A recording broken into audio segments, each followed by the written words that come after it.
The purpose clause is used to show the purpose or the intention of the action. In formal writing, you can also introduce a purpose clause with so, that, or in order that. This finite purpose clause usually contain a modal.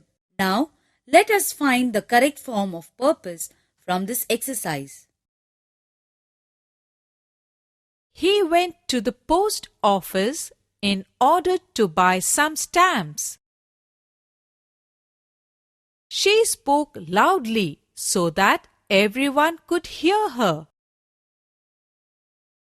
He saved all his pocket money so he could buy a new camera.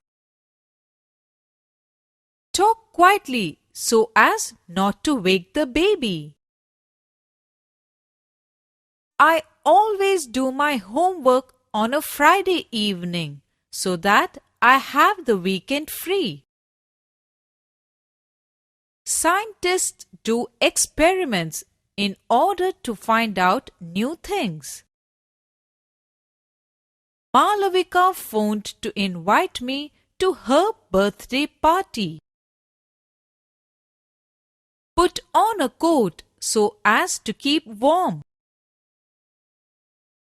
My dad took the car to the garage so as to get it fixed.